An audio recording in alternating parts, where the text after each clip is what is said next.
Salutations.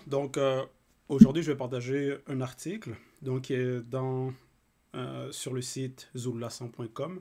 C'est un article très édifiant. C'est sur l'Éternel Yahweh, Yahweh Adonai, Yahvé, Jéhovah est une créature selon les Bibles.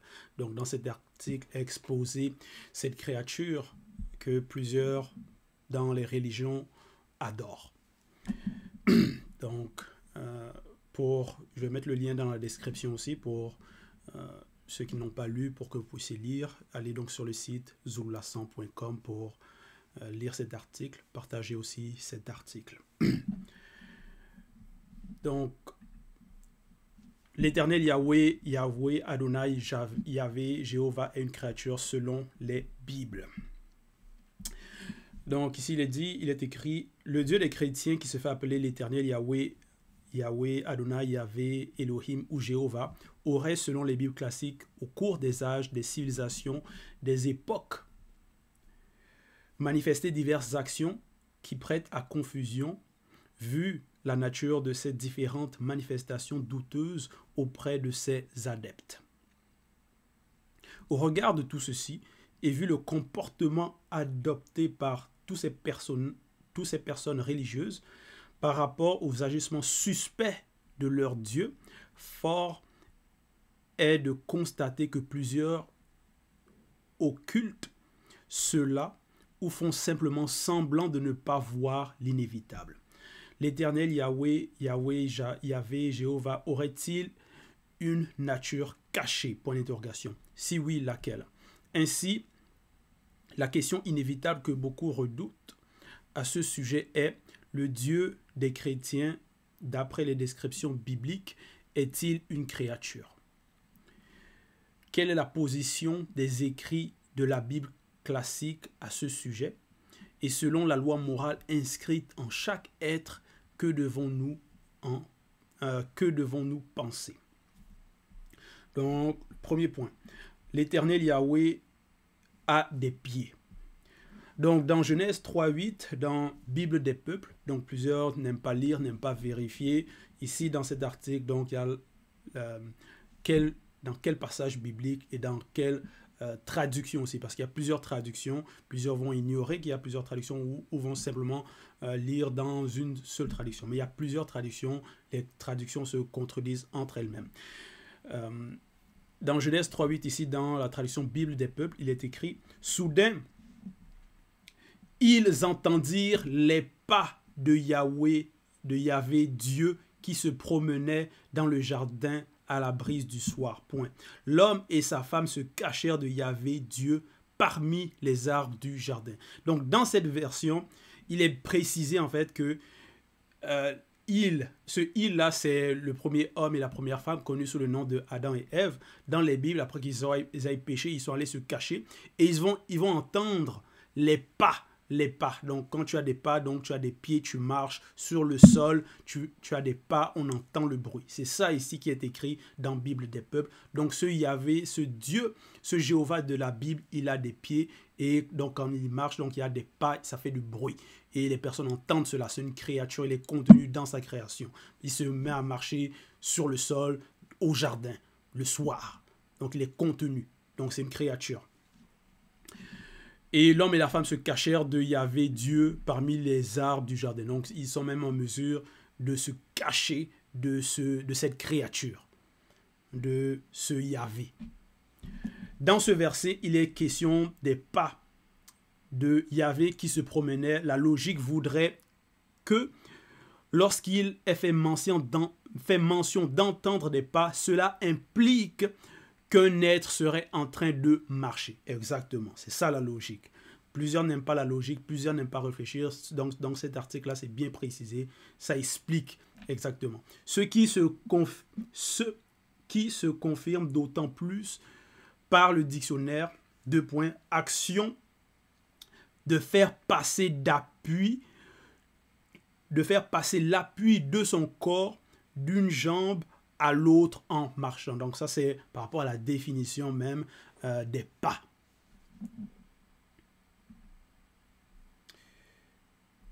Et donc des pas de marcher.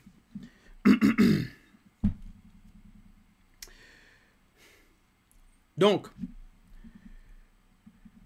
l'Éternel dont fait mention Genèse 3:8, Bible des peuples, a bel et bien des attributs d'un être, donc d'un homme. Un autre passage dans la Bible classique le révèle aussi. Donc, et ici un autre verset dans Exode 24 au verset 9 à 10, Bible en français courant.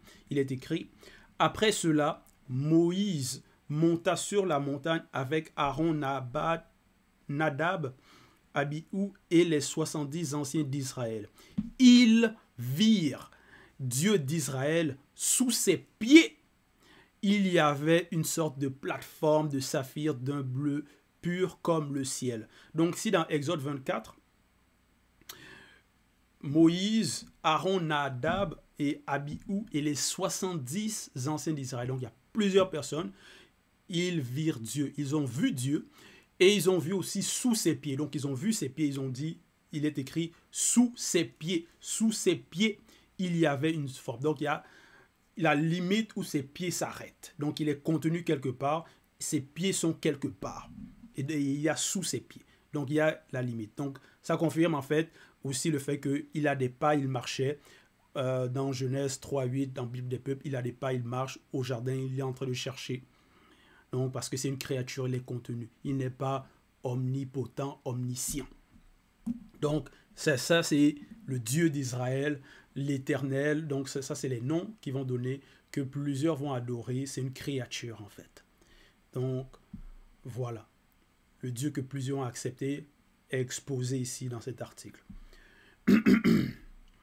L'Éternel, donc le deuxième point, l'Éternel a-t-il dit qu'il a une face, un visage? Point d'interrogation. Cette question a été soulevée au cours d'un débat entre des adeptes des religions dites révélées, surtout importées, et ceux qui prônent le retour au culte des ancêtres. À la lecture du verset suivant, Exode chapitre 33, verset 20, traduction Louis II. L'Éternel dit : tu ne pourras pas voir ma face, car l'homme ne peut me voir et vivre. Donc déjà là, soi-disant, l'homme ne peut le voir, mais dans Exode 24, il y a plus de 70 personnes qui l'ont vu, parce qu'il y avait Moïse, il y avait Aaron, il y avait Nadab et Abihu, et les 70. Donc plusieurs personnes ont vu ce Dieu-là. Mais là, maintenant, dans Exode 33, il dit, personne ne peut me voir, car l'homme ne peut me voir et vivre. Donc les 70 anciens d'Israël, là, c'était qui? C'était pas des hommes. Donc ici, l'Éternel a-t-il dit qu'il a une face, un visage? L'Éternel dit, tu ne pourras pas voir ma face. Donc dans la suite, il est écrit de cet article, les religieux et certaines personnes dans leurs élucubrations mensongères expliquent. Le mot face qui apparaît dans ce verset cité par le fait qu'il s'agirait ici d'une facette de leur Dieu et non de la face dans le sens propre du terme. Cela renverrait à la morphologie d'une des parties de la tête d'un être. Ceci renverrait à la morphologie d'une des parties de la tête d'un être, décrivant ainsi une créature. Mais que dire alors de la version ci-dessous de ce verset dans la traduction suivante de la Bible classique? Point d'interrogation. Donc ça c'est un très bon point, parce que des personnes maintenant vont essayer de justifier le fait que ce Dieu-là a un visage, une face. Ils vont dire, bon, face, c'est facette, donc ils vont essayer de justifier pour justement essayer de justifier leur culte de cette créature, donc de cette abomination, parce qu'ils sont en train d'adorer une créature. Et ils vont essayer de dire non, quand on dit face, c'est facette. Voici des arguments qu'ils vont utiliser. Mais ces arguments ne tiennent pas, parce que dans Exode 33, 20, traduction Abbé Fillon, il est écrit, Dieu dit encore, vous ne pourrez voir mon visage, car nul homme ne me verra sans mourir. Donc mon visage. Donc là, quand on dit visage, il n'est plus question de facette. Visage, donc c'est par rapport à la morphologie. Donc, c'est la tête, le visage. Donc, il a un visage, il est contenu, voilà. Dans cette version ci-dessus, il est question du visage de l'Éternel, Yahweh, Yahvé, Jéhovah. Cela atteste bien d'un trait de caractère d'une créature. D'autres, malgré cette preuve tangible, essaieront de justifier cela en citant ce personnage inventé de Jésus qui aurait dit « Celui qui m'a vu a vu le Père », comme pour justifier le fait mensonge que Jésus jamais existé, est Dieu lui-même descendu sur terre et qu'il aurait un visage. Mais tout ceci est encore une grande incongruité que nous avons déjà démontré dans un article précédent que nous exhortons à lire en cliquant sur le lien, donc les 7 versets bibliques que les chrétiens utilisent pour dire selon eux que Jésus est Dieu. Donc dans cet article-là, il est démontré en fait que Jésus n'est pas Dieu parce que ces faux chrétiens-là vont adorer une créature, vont adorer quelqu'un, donc un homme. Ils vont dire que non, cet homme c'est Dieu. Mais dans cet article, ces points-là sont démontrés comme faux.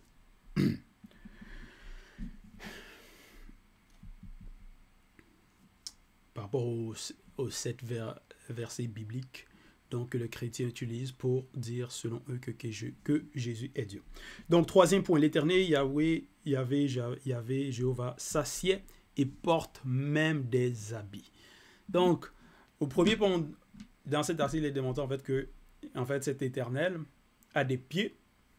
Deuxième point, il a une face, donc c'est un visage. Et là, au troisième maintenant, il s'assied. Donc, moi je suis assis, je suis une créature, je suis contenu. Mais ça ne devrait pas être le cas pour, soi-disant, ce Dieu que ces personnes vont dire que c'est le Créateur.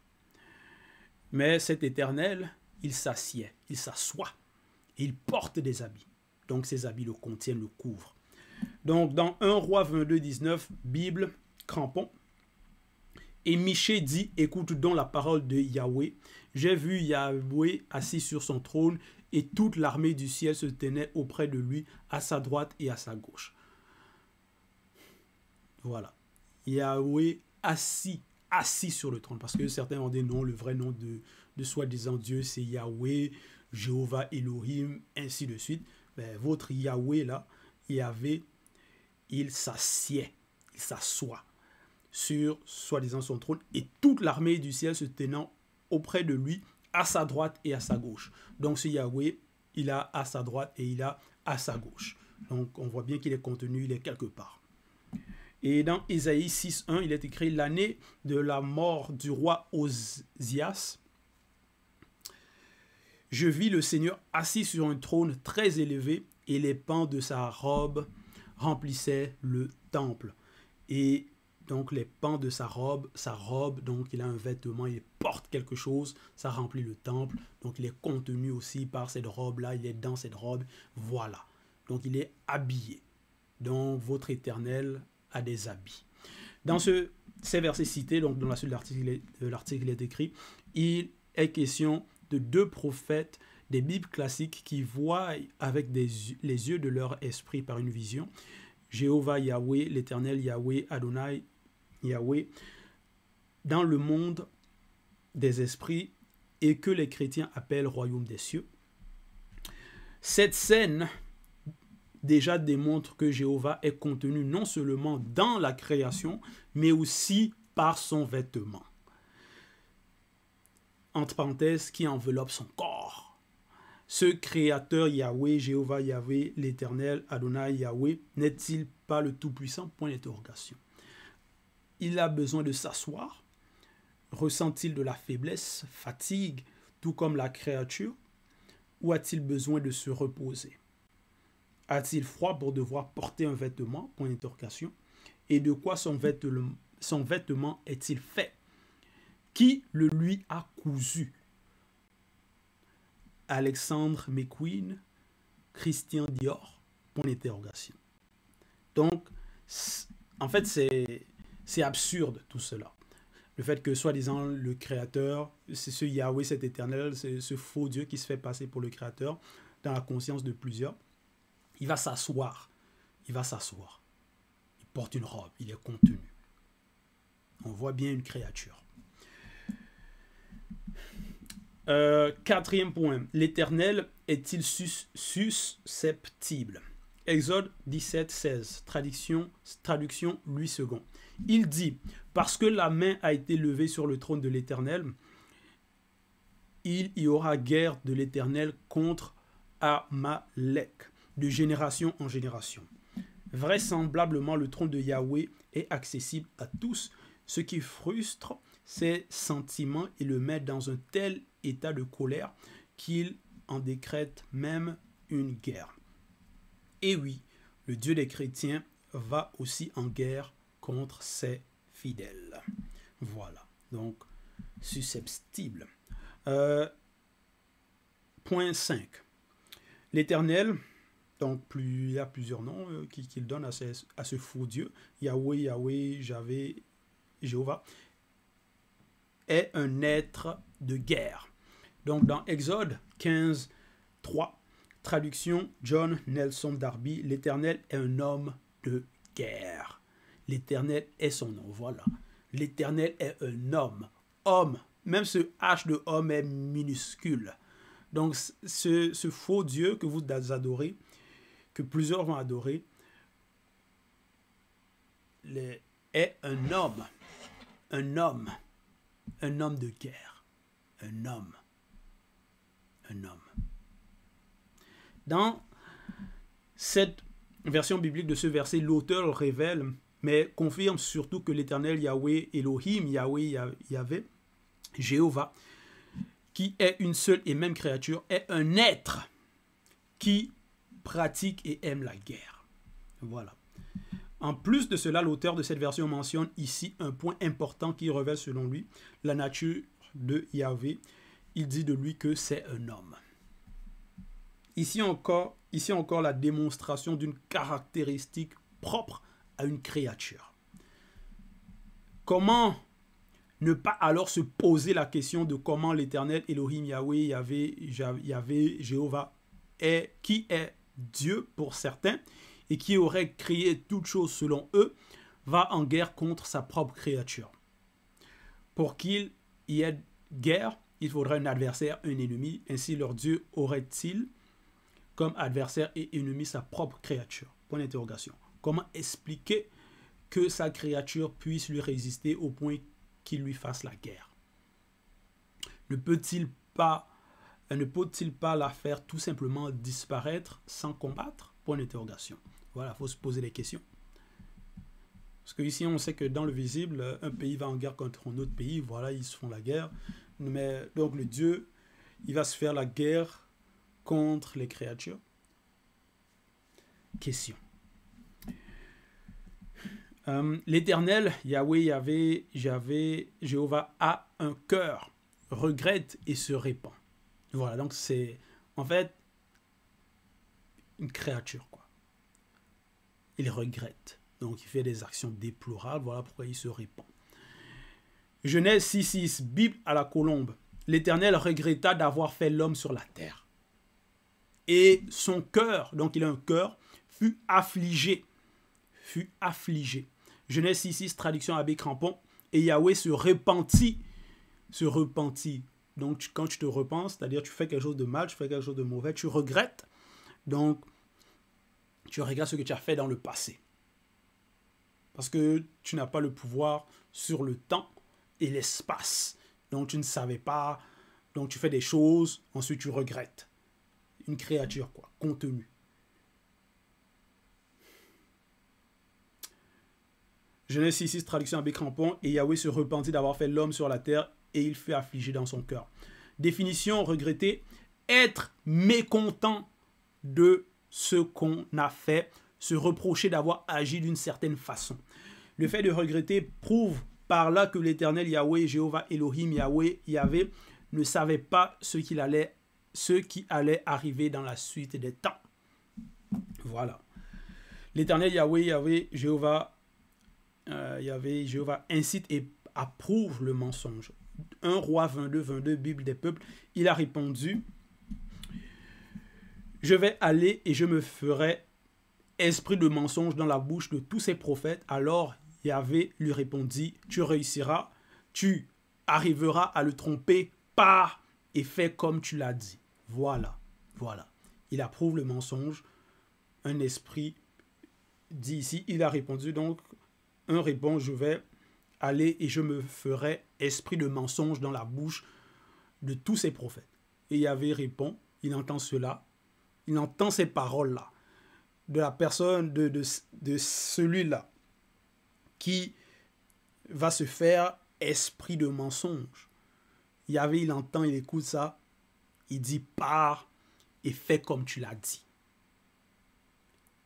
Il lui répondit, tu réussiras, tu arriveras à le tromper. Donc il approuve cela, il approuve la tromperie, le mensonge. Bible du semeur, j'irai, répondit-il, inspirer des mensonges à tous ces prophètes. L'Éternel dit, pour sûr, tu le tromperas, tu y réussiras, va donc et fais comme tu l'as dit. Voilà, va donc, fais comme tu l'as dit.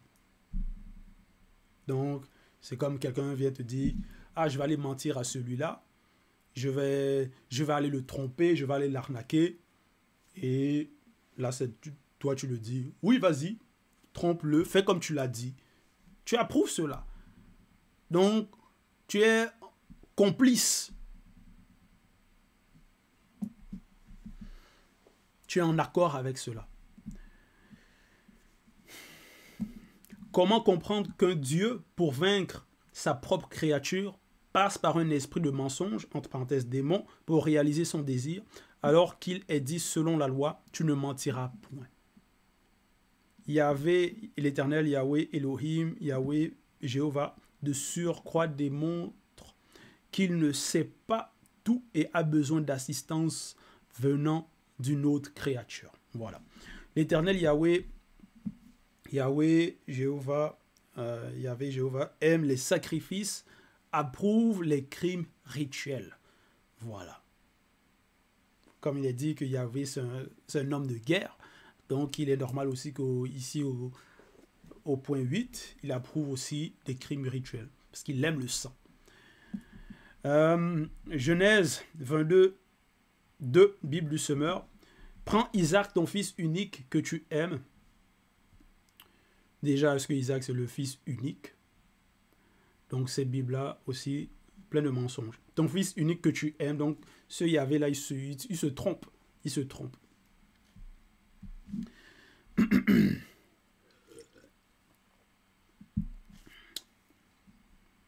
Que tu aimes, lui dit Dieu, et va au pays de Moridja. Là, tu me l'offriras en sacrifice sur l'une des collines, celle que je t'indiquerai. Voilà. Donc, ce Dieu, il demande un sacrifice.